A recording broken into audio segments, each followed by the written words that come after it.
Hey, what's up guys? It's Shamar back again, bringing you an unboxing video of the 2015 4th generation Apple TV.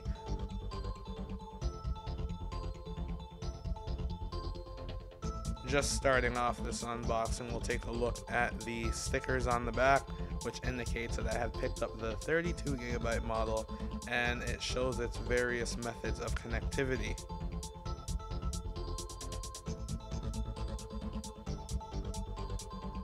Just taking a look around the sides of the box, you'll see that the Apple TV logo is on the front and the other four sides of the box are blank.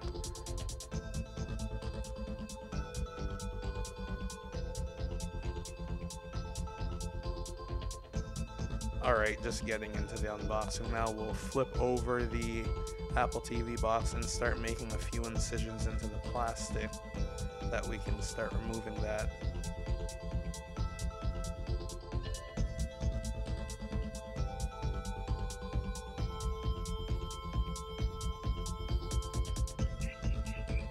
Lifting up the box, we will reveal the Apple TV and the new Siri Remote.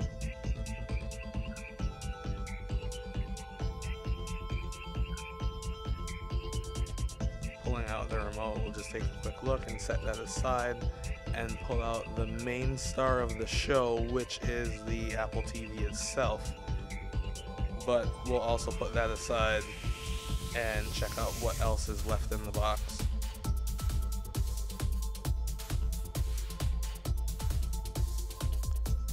Here's a supplied power cable for the Apple TV itself.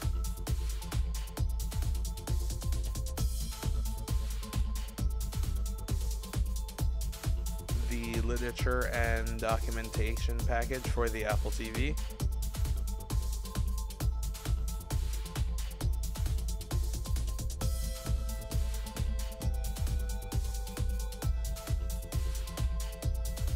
And of course, the beloved Apple stickers.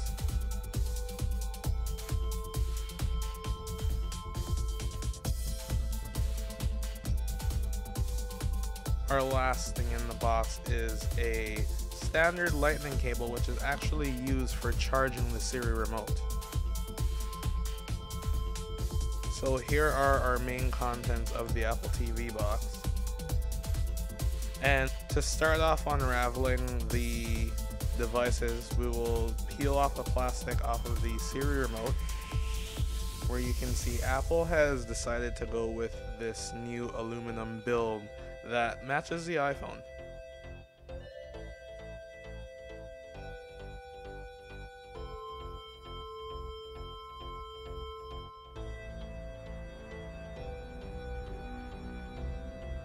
Next up, we have the Apple TV itself. We'll start by peeling off the plastic that covers the unit.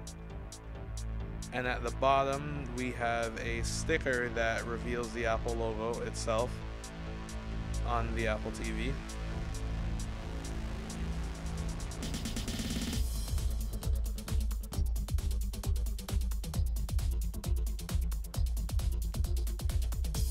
And last but not least, the Apple TV is wrapped in this black protective seal so the reflective siding does not get scratched or any fingerprints during shipping.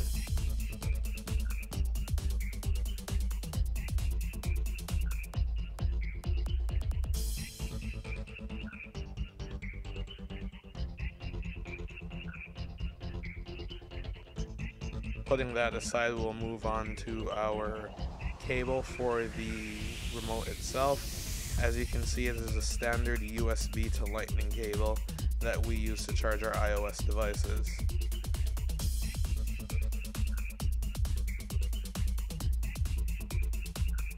Last but not least, we have the standard US power cord, and we will use this to power the device. And it plugs straight into the back of the Apple TV, as there is no power brick because the power supply is built into the unit itself.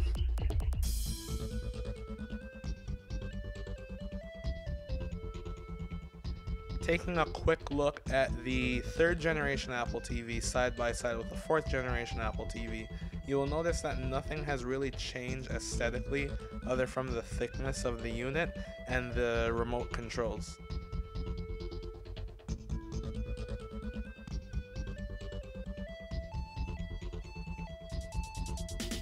Just another quick pan of the Apple TV itself alongside the 3rd generation Apple TV. You'll see that the tops are pretty much identical, and excuse the scratches on my 3rd generation Apple TV, but the bottoms are identical as well.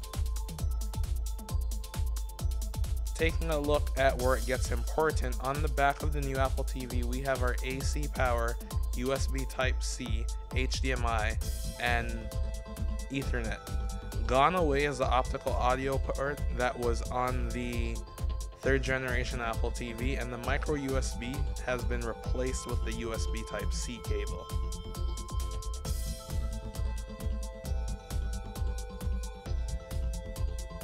Jumping back to the Siri Remote, you will notice that it is in this aluminum housing, and it does have the touchpad along the front with the glass on the bottom.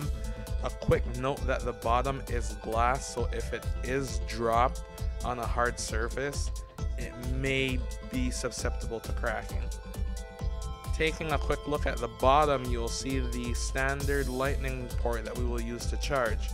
And just like your iPhones and iPads, it's as simple as plugging in your lightning cable and the remote is still able to use while you're charging it.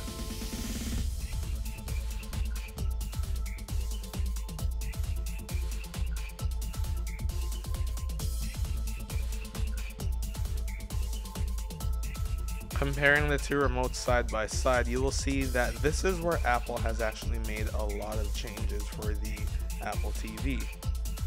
Gone away is the directional pad, and that has been replaced with a touch sensitive surface, and the new remote is also able to control the volume on your TV. If you look at the back, you will notice that the door for the battery has also gone because we have an internal chargeable battery. Just a quick note, if you're somebody who owns the Apple Lightning dock, which I have reviewed, this is perfect for charging your remote. Starting off the setup, we will plug in our HDMI cable and the AC power cord. And you will notice that the white LED light on the front will start flashing to indicate that it is booting. We'll start by selecting our country and our language. And there are two methods to set up this Apple TV. We can set up manually, which you would punch in everything by the remote, or I will choose the option here to set up with a device. And that just requires iOS 9.1 or later, and from the iPad 3 above, or any iPhone that supports Bluetooth 4.0. So selecting that, you'll see that all we need to do is unlock the device and turn on Bluetooth. And pretty much instantaneously after enabling Bluetooth on my iPhone, you can see that just by being in close proximity of the Apple TV, it has connected and is prompting me to actually set up my Apple TV using the iPhone.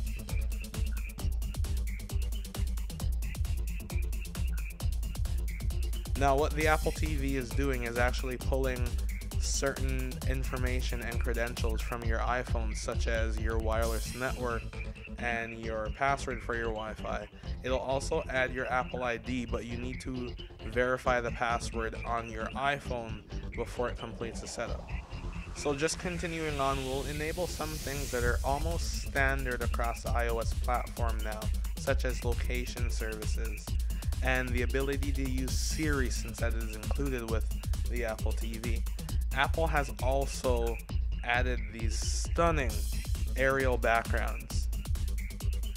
We'll select to send our diagnostics usage to Apple and share our analytics with app developers and agree to the terms and conditions. So I will quickly read through all of this lightning fast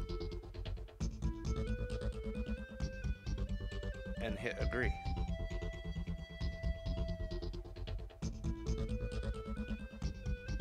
And there we have it on our home screen.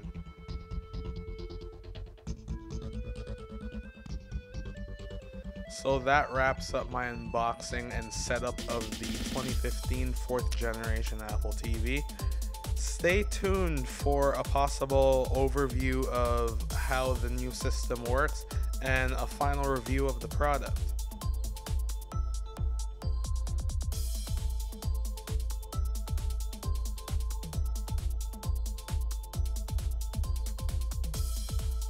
Thanks for watching, guys. I hope you enjoyed the video. Be sure to hit that like button down below and subscribe to my channel for more content. If you would like to, you can follow me on my social media. My handle is ShameRP, but links will be down below in the description just in case. Thanks for watching again. Have a great one.